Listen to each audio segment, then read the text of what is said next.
Hello friends, வணக்கம். நான் USA தமிழன் பேசுகிறேன். நம்ம வந்து இன்னைக்கு டிஸ்கஸ் பண்ண போகிறது வந்து ரிலேஸ் பற்றி.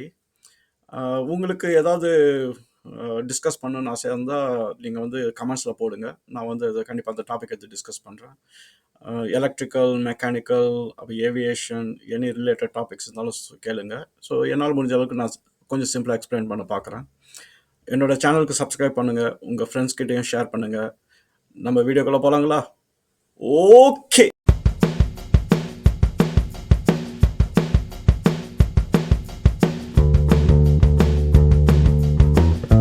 சூப்பர். நம்ம இப்போ டாபிக் உள்ளார போகலாம்.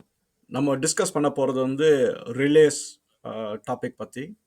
ஸோ இந்த ரிலே வந்து ஒரு electrical component R electronics component, நீங்கள் எப்படி பார்க்கணுமோ அதை பொறுத்து தான் இருக்குது. ஸோ இதுக்கு வந்து ஒரு ப்ரைமரி பர்பஸ் இருக்குது. ரிலேஸ் மட்டும் இல்லை அப்படின்னா நம்ம வந்து ரொம்ப செலவு பண்ண வேண்டியதாக இருக்கும். இன்னொன்று வந்து நிறைய சர்க்கியூட் வந்து ஒர்க் பண்ணாமல் போயிடும். ஸோ நம்ம அதை பற்றி கொஞ்சம் பார்க்கலாம். இப்போ ரிலே வந்து நீங்கள் எப்படி அண்டர்ஸ்டாண்ட் பண்ணணும் அப்படின்னா, இப்போ நம்மளோட சின்ன உதாரணம் வந்து நம்ம அந்த ரிலே காம்படிஷன் வைப்போம். ஒரு ஃபர்ஸ்ட் வந்து ஒருத்தர் ஓட ஸ்டார்ட் பண்ணுவாங்க. அவர் கையில் வந்து ஒரு போல் இருக்கும், குச்சி மாதிரி ஒன்று இருக்கும். அது வந்து அடுத்த பர்சன் கிட்ட பாஸ் பண்ணி விட்டுருவாங்க. அவங்க கண்டினியூ பண்ணுவாங்க. ஸோ என்னன்னா நம்ம வந்து ஒரு ஒரு பர்சன் கிட்ட இருந்து இன்னொரு பர்சனுக்கு வந்து நம்ம வந்து இன்ஃபர்மேஷன் வந்து ரிலே பண்ணுறோம். ரிலே பற்றி நம்ம வந்து பிரேக் டவுன் பண்ணி பார்ப்போம். இப்போ ரிலேன்றது பிரைமரி ஃபங்க்ஷன் வந்து என்னன்னா, ஒரு ரிமோட் கண்ட்ரோல் ஸ்விட்சை ஆன் பண்ண வைக்கிறது. அதுதான் வந்து பிரைமரி ஃபங்க்ஷன். ஏன் அதை வந்து நம்ம ரிமோட் கண்ட்ரோல் வச்சு நம்ம ஆன் பண்ண வரோம் அப்படிங்கிறது ஒரு கேள்வி இருக்குது. என்னன்னா, இப்போ வந்து உதாரணத்துக்கு ஒரு லைட் பல்ப் எடுத்துங்க. லைட் பல்ப் வந்து என்னன்னா நம்மளுக்கு வந்து ஆன் ஆர் ஆஃப் ஸ்விட்ச் இருக்குது, சரிங்களா? இப்போ அந்த கனெக்ஷன் பார்த்தீங்க அப்படின்னா அது வந்து கனெக்டட் டு ஒரு 120 வோல்ட்டாக இருக்கும், இல்லை 240 வோல்ட்டாக இருக்கும். ஸோ ஒரு ஒயர் வந்து பல்ப் வரைக்கும் போயிட்டு மறுபடியும் ஸ்விட்சில் வரும். ஸோ எங்கேருந்து ஸ்விட்ச்லேருந்து ஆரம்பித்து பல்புக்கு போயிட்டு மறுபடியும் அந்த ஒயர் வந்து ஸ்விட்சில் வந்து முடியும்.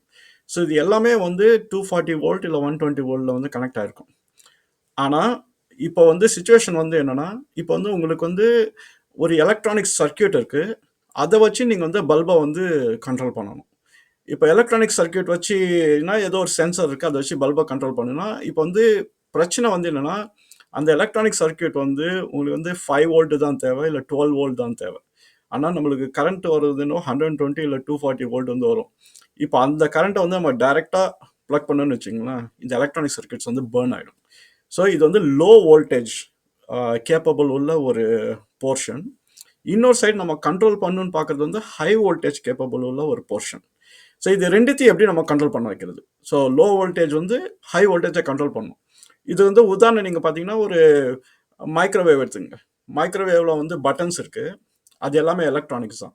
இப்போ நீங்கள் ஸ்டார்ட் அப்படின்னு கிளிக் பண்ணும்போது மைக்ரோவேவ் வந்து ஸ்டார்ட் ஆகணும். ஸோ மைக்ரோவேவ் ஆக்சுவலாக ஒர்க் பண்ணுற பீஸ் வந்து ஹை வோல்டேஜ். அதுக்கு வந்து நிறைய வோல்டேஜ் தேவை. அண்ட் அது வாட்ஸில் நம்ம மெஷர் பண்ணுவோம். ஆனால் நம்ம தட்டுற பட்டன் எல்லாமே வந்து சிம்பிள் எலக்ட்ரானிக் சர்க்கியூட் தான். அது வந்து ஹார்ட்லி 5 வோல்ட் இல்லை 12 வோல்ட் தான் தேவை. ஸோ இப்போ வந்து 5 வோல்ட்லேருந்து நீங்கள் ஸ்டார்டிங் கிளிக் பண்ணும்போது இது ஆன் ஆகணும். அப்படின்ற போது நீங்கள் வந்து சம்ஹவ் இதை வந்து கண்ட்ரோல் பண்ணணும். அது ஒரு உதாரணம். இன்னொரு உதாரணம் எடுத்துங்க. இப்போ வந்து நீங்கள் ஒரு வாஷிங் மிஷின் இருக்குது. வாஷிங் மிஷின்லேயே வந்து பார்த்தீங்கன்னா நம்ம செட்டிங்ஸ் எல்லாமே வந்து எலக்ட்ரானிக்ஸ் தான். அதை நம்ம செட் பண்ணிடுவோம். ஆனால் வாஷிங் அந்த மிஷின் வந்து அந்த ட்ரம் வந்து அதுக்கு ஹை வோல்டேஜ் தேவை. ஸோ நம்ம வந்து அதையும் நம்ம ஸ்டார்ட்னு சொல்லும்போது இந்த ட்ரம் வந்து சுற்றணும். ஸோ அது வந்து ஹை வோல்டேஜில் ஒர்க் பண்ணுது. இன்னும் ஒரு லாஸ்ட் உதாரணம் வந்து இப்போ எலிவேட்டர். இப்போ வந்து ஒரு லிஃப்ட்டை வந்து நீங்கள் கால் பண்ணுறீங்க, எலிவேட்டர். அப்போ வந்து நீங்கள் வந்து பட்டன் தட்டும்போது அது வந்து எலக்ட்ரானிக்ஸ், அது லோ வோல்டேஜ். ஆனால் அந்த எலிவேட்டரை கீழே கொண்டாடணும், இல்லை மேலே கூட்டுட்டு போகணும். ஸோ அது ஹை வோல்டேஜ். ஸோ இல்லை பல உதாரணம் இருக்குது. நீங்கள் பார்க்குறது எல்லாமே பார்த்தீங்கன்னா எலக்ட்ரானிக்ஸ் டு ஒரு ஹெவி எக்யூப்மெண்ட் நீங்கள் கண்ட்ரோல் பண்ணீங்க அப்படின்னா அந்த கிராஸ் ஓவர் வந்து பண்ணுறது கஷ்டம். அதுக்கு தான் வந்து ரிலே வந்து வருது. ரிலேவோட ஃபங்க்ஷன் வந்து என்னென்னா, ஒரு லோ வோல்டேஜ்லேருந்து நீங்கள் ஒரு ஹை வோல்டேஜ் எக்யூப்மெண்ட்டை உங்களால் கண்ட்ரோல் பண்ண முடியும். ஸோ இதில் நிறைய டைப் ஆஃப் ரிலேஸ் இருக்குது. அது வந்து ஒரு 10-15 கேட்டகரி ஆஃப் ரிலேஸ் இருக்குது, ஒவ்வொரு ஃபங்க்ஷனாலிட்டி பொறுத்தவரை. பட் எல்லாமே ஒரே மெக்கானிசத்தில் தான் ஒர்க் பண்ணுது. அதை அண்டர்ஸ்டாண்ட் பண்ணிங்கன்னா நீங்கள் எந்த ரிலே பார்த்தாலும் ஈஸியாக உங்களால் வந்து புரிஞ்சிக்க முடியும். ரிலேக்கு வந்து 2 பார்ட்டு தான். ஒன்று வந்து ஒரு low voltage connection point.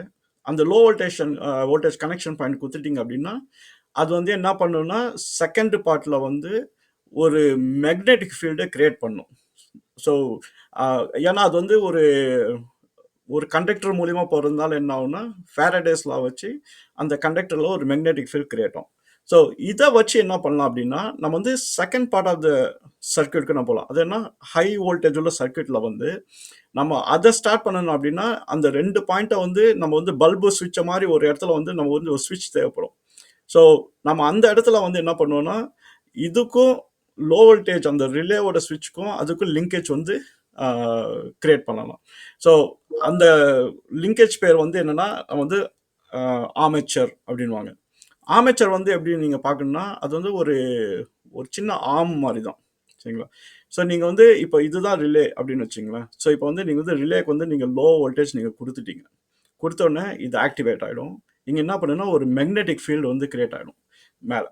So magnetic field வந்து இந்த ஆர்மேச்சர் வந்து அந்த மேக்னெட்டிக் போல் வந்து அட்ராக்ட் ஆகும். அட்ராக்ட் ஆச்சுன்னா லாக் ஆகிடும். அப்போ என்ன பண்ணும், இந்த ஆர்மேச்சர் கூட ஏதோ ஒரு சர்க்கியூட்டை நீங்கள் வந்து பல்பு சுவிட்ச் மாதிரி ஏதோ ஒன்று கனெக்ட் பண்ணியிருந்தீங்க அப்படின்னா ஆன் ஆகிடும். ஸோ இது அப்படியே நீங்கள் மைண்டில் பிக்சர் பண்ணுங்கள். இப்போ வந்து நீங்கள் வந்து ஒரு எலிவேட்டரோட பட்டனை தட்டுறீங்க, இல்லை மைக்ரோவேவை வந்து ஸ்டார்ட் பண்ணுறீங்க, சரிங்களா? ஸ்டார்ட் பண்ணும்போது என்ன பண்ணும் அப்படின்னா அந்த வோல்டேஜ் வந்து ஃபஸ்ட்டு ரிலேல போயிட்டு அது என்ன பண்ணும், ஒரு மேக்னெட்டிக் ஃபீல்டை கிரியேட் பண்ணிடும். ஸோ எது வந்து மைக்ரோவேவ் வந்து டேர்ன் பண்ணுமோ அந்த சர்க்கியூட் வந்து ஸ்டாண்ட் பைல இருக்கும், அது வந்து கனெக்ஷன் இருக்காது. ஸோ நம்ம ஸ்டார்ட்னு கிளிக் பண்ணும்போது ரிலேல மேக்னெட்டிக் ஃபீல்ட் கிரியேட் ஆகி அந்த சர்க்கியூட்டை வந்து அதை க்ளோஸ் பண்ணிடும். ஏன்னா நம்ம இந்த ஆர்மேச்சர் வந்து இதில் அட்டாச் ஆகும்போது அந்த ரெண்டு சர்க்கியூட்டும் க்ளோஸ் ஆகிடும். ஸோ அது ஆல்மோஸ்ட் லைக் ஃபிசிக்கலாக போயிட்டு நம்ம ஆன் ஆஃப் பண்ணுற மாதிரி இருக்கும் அது. ஸோ இது வந்து என்னன்னா இது ஒரு சிம்பிள் எலக்ட்ரோ மேக்னெட்டிக் ரிலே அப்படின்வாங்க. அந்த மாதிரி இதே கான்செப்ட் தான் இப்போ தேர்மல் ரிலே அப்படின்வாங்க. இது வந்து லைட் வச்சு பண்ணுறது, ஹீட் வச்சு பண்ணுறது, அதுக்கு வந்து ரீட் ரிலே அப்படின்வாங்க. அப்புறம் வந்து ரிலேக்கு லேச்சிங் ரிலேன்னு ஒன்று இருக்குது. அப்படின்னா அது வந்து லேச்சிங் ரிலேல வந்து உங்களுக்கு வந்து ஒரு டைம் வந்து மாட்டிக்கிச்சு அப்படின்னா அப்புறம் வந்து ரிலீஸ் ஆகாது. ரெகுலர் ரிலேல வந்து பார்த்தீங்கன்னா நீங்கள் வந்து லோ வோல்டேஜ் கனெக்ட் பண்ணும்போது லாக் ஆகிடும், டிஸ்கனெக்ட் பண்ணும்போது லாக் வந்து ரிலீஸ் பண்ணிடும். மைக்ரோவேவ் எக்ஸாம்பிள் பார்த்தீங்கன்னா நீங்கள் பவர் தட்டும் போது லாக் ஆகிடும், நீங்கள் போட்டு அந்த மைக்ரோவேவ் வந்து கிளியர் அப்படின்னு பண்ணிட்டீங்க அப்படின்னா டிஸ்கனெக்ட் ஆகிடும். லேச்சிங் ரிலே வந்து நீங்கள் எப்படி பார்க்கலாம் அப்படின்னா இப்போ வந்து மைக்ரோவேவ் வந்து நீங்கள் பட்டன் ஸ்டார்ட் பண்ணிட்டீங்க, லாக் ஆயிடுச்சு, இப்போ லேட்ச் ஆயிடுச்சு. ஆனால் நீங்கள் வந்து கிளியர் பண்ணலை. நம்ம என்ன பண்ணுறோம், நம்ம வந்து டோர் ஓப்பன் பண்ணிடுறோம். டோர் ஓப்பன் பண்ணால் பார்த்தீங்கன்னா மைக்ரோவேவ் ஸ்டாப் ஆகிடும். அப்போனா நம்ம வந்து கனெக்ஷனை வந்து டிஸ்கனெக்ட் பண்ணலை, ஆனால் வந்து அந்த டோர் ஓப்பன் பண்ணதால அங்கேருந்து சிக்னல் போயிட்டு இந்த லேட்சை ரிமூவ் பண்ணிடும். ஸோ இந்த மாதிரி பல அப்ளிகேஷன்ஸ் வந்து இருக்குது. இப்போ ரிலே இல்லாமல் வந்து உங்களுக்கு வந்து மாடர்ன் எக்யூப்மெண்ட்ஸ் வந்து கண்ட்ரோல் பண்ணுறது வந்து கஷ்டம். ஏன்னா நம்ம வந்து லோ வோல்டேஜ் ஜோன்லேருந்து ஹை வோல்டேஜுக்கு வந்து நம்ம ஏதாவது ஒன்று கண்ட்ரோல் பண்ணணும்னா அது ரிலே வச்சு தான் பண்ணணும். ஸோ நீங்கள் வந்து இப்படி புரிஞ்சுக்கிட்டீங்க அப்படின்னா ரிலே வந்து ரொம்ப சின்ன கான்செப்ட் தான். ஸோ நீங்கள் வந்து நிறைய டைப்ஸ் ஆஃப் ரிலேஸ் இருக்குது, அதை பற்றி ஒன்று ஒன்றா வந்து படித்து பார்த்தீங்கன்னா ஃபண்டமெண்டலி எல்லாமே இதை சுற்றி தான் இருக்கும் ரிலேல. ஸோ உங்களுக்கு ஏதாவது டவுட்ஸ் இருந்தாலும் கேளுங்க கமெண்ட்ஸில். அதுக்கப்புறம் வந்து என்னோட வீடியோ பிடிச்சிருந்தா லைக் பண்ணுங்கள், அப்புறம் ஃப்ரெண்ட்ஸ் கிட்டலாம் ஷேர் பண்ணுங்கள், அப்புறம் என் சேனலுக்கு சப்ஸ்கிரைப் பண்ணுங்கள். சரி, நம்ம அடுத்த வீடியோவில் பார்க்கலாங்களா? பாய்.